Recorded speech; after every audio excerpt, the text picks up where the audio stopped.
أعوذ بالله من الشيطان الرجيم. بسم الله الرحمن الرحيم.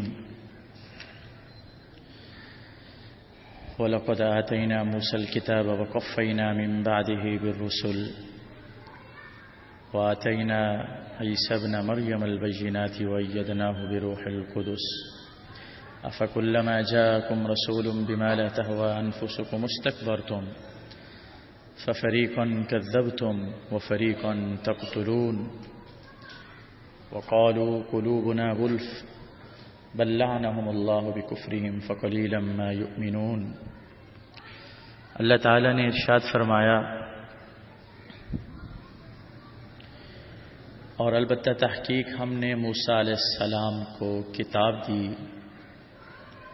اور ہم نے پے در پہ ان کے بعد رسول بھیجے، اور ہم نے ان کے بعد ایک رسول بھیجے، اور ہم نے عیسیٰ ابن مریم کو کھلی نشانیاں دیں، اور ہم نے ان کی مدد کی روح القدس حضرت جبرائیل علیہ السلام کے ذریعے.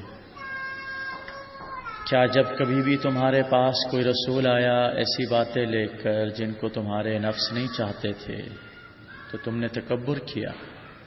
بس انبیاء کی ایک جماعت کو تم نے جھٹلایا اور انبیاء کی ایک جماعت کو تم قتل کرنے لگے، اور وہ لوگ یہ بھی کہنے لگے کہ ہمارے دلوں پر پردے چڑھے ہوئے ہیں، بلکہ اللہ نے ان پر لعنت بھیجی ہے ان کے کفر کی وجہ سے، بس بہت کم وہ ایمان لاتے ہیں. موسیٰ علیہ السلام کو اللہ تعالیٰ نے تورات دی اور فرمایا ہم نے ان کے بعد ایک کے بعد ایک، یکے بعد دیگرے، پے در پہ ایک کے پیچھے ایک رسول نبی بھیجے بنی اسرائیل میں، اور پھر آخر میں حضرت عیسیٰ علیہ السلام کو بھیجا. قرآن کریم میں حضرت عیسیٰ علیہ السلام کے نام کے ساتھ اکثر و بیشتر عیسیٰ ابن مریم آتا ہے، جس سے اشارہ اس بات کی طرف ہوتا ہے کہ حضرت عیسیٰ علیہ السلام حضرت مریم کے بطن سے پیدا ہوئے اور والد کے بغیر پیدا ہوئے، اس لیے والدہ کی طرف نسبت کر کے ان کو بلایا جاتا ہے، پکارا جاتا ہے. اس لیے بعض علماء نے لکھا ہے کہ قیامت کے دن لوگوں کو والدہ کے نام سے پکارا جائے گا. بعض حدیثوں میں والد کے نام سے پکارے جانے کا تذکرہ بھی آتا ہے. بہرحال دونوں ہی باتیں، دونوں ہی حدیثیں درست ہیں. بعض لوگوں کو والد کی نسبت سے پکارا جائے گا، بعض لوگوں کو والدہ کی نسبت سے پکارا جائے گا، بعض لوگوں کو دونوں کی نسبت سے پکارا جائے گا. فرمایا ہم نے عیسیٰ علیہ السلام کو کھلی نشانیاں دیں، واضح دلائل دی. جیسے عیسیٰ علیہ السلام کے زمانے میں فن طب، علاج، حکمت، میڈیکل، یہ چیزیں بڑی عروج پر تھیں. اللہ تعالیٰ نے ان کو معجزے بھی ویسے دیے کہ وہ ایسی ایسی بیماریوں جن کا کوئی علاج نہیں تھا اس زمانے میں، ان پر ہاتھ پھیرتے تو وہ بیمار ٹھیک ہو جاتا. کوڑ کی بیماری میں کوئی ہوتا، برس کی بیماری میں کوئی ہوتا، مادر ذات کوئی اندھا ہوتا تو آنکھوں پہ ہاتھ پھیرتے وہ ٹھیک ہو جاتا. حتیٰ کہ مردوں کو بھی ہاتھ پھیرا تو وہ زندہ ہو گئے. اللہ تعالیٰ نے حضرت عیسیٰ علیہ السلام کو معجزات دیے اور حضرت جبرائیل علیہ السلام کے ذریعے ان کی مدد فرمائی. جب یہودی عیسیٰ علیہ السلام کے قتل کرنے کے درپے تھے، اور پھر اللہ رب العزت نے حضرت جبرائیل کو حکم دیا اور عیسیٰ علیہ السلام کو آسمانوں پہ اٹھا لیا گیا.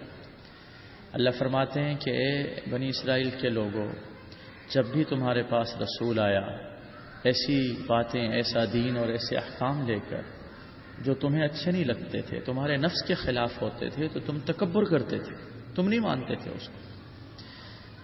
بنی اسرائیل چاہتے تھے دین ہماری مرضی کے مطابق ہو، جیسے آج کل بھی لوگ چاہتے ہیں مرضی کا دین ہر کسی کو اچھا لگتا ہے، پسند کا دین ہو ہر کوئی چاہتا ہے کہ بڑا اچھا دین ہے.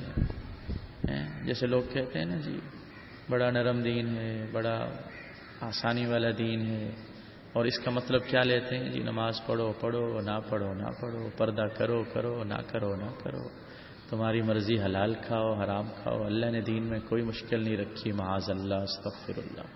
خواہشات کا نام نہیں ہے دین، دین نام ہے اللہ رسول کی اتباع کا۔ اللہ کی طرف سے جو کچھ آ چکا ہے وہ آسان ہے، وہ مشکل نہیں ہے۔ آسان ہونے کا مطلب یہ نہیں کہ ہم اپنی طرف سے چیزیں بنا بنا کے دین میں داخل کریں۔ جو اللہ کی طرف سے آ چکا ہے وہ آسان ہے، اسی پہ عمل کرنا ہے۔ اور تکبر کس چیز کا نام ہے؟ دو چیزوں کا نام، حق بات کا انکار کرنا، حق بات کو حق سمجھتے ہوئے اس کا انکار کرنا تکبر ہے۔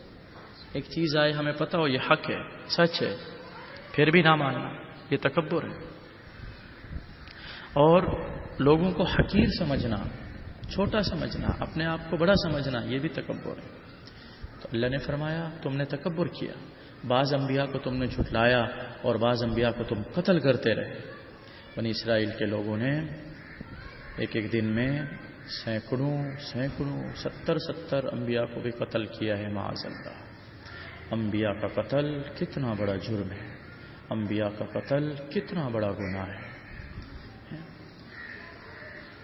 اور یہ یہودی کہتے تھے کہ ہمارے دلوں پر پردے چڑھے ہوئے ہیں، ہمیں کوئی اور بات سمجھ نہیں آتی۔ یعنی جب ان کو اسلام کی دعوت دی جاتی تو یہ کہتے تھے اللہ نے ہمارے دلوں میں یہودیوں والا دین ڈال کے اس پر پردے ڈال دیے ہیں، سیل پیک کر دیا ان کو، اب کوئی اور بات ہمارے دلوں میں آ ہی نہیں سکتی، جا ہی نہیں سکتی۔ اب جو کچھ ہمارے دلوں میں ہے بس وہی ہے، اس کو ہم نہ آگے پیچھے کر سکتے ہیں نہ بدل سکتے ہیں، کچھ بھی نہیں کر سکتے۔ جو کچھ ہے اسی پر ہم عمل کریں گے، اسی کو ہم اپنائیں گے۔ اللہ فرماتے ہیں یہ پردے والی بات ہے ہی نہیں، اللہ تعالیٰ نے ان کے کفر کی وجہ سے ان پر لعنت بھیجی ہے، اس لیے یہ ایمان نہیں لاتے۔ لعنت کا مطلب رحمت سے دور کر دینا، رحمت سے دور کر دینا، رحمت سے دور کر دینا۔ رحمت سے محرومی یہی ہوتی ہے کہ آدمی دین سے، اللہ رسول کے احکام سے دور ہوتا چلا جاتا ہے۔ اللہ تعالیٰ عمل کی توفیق۔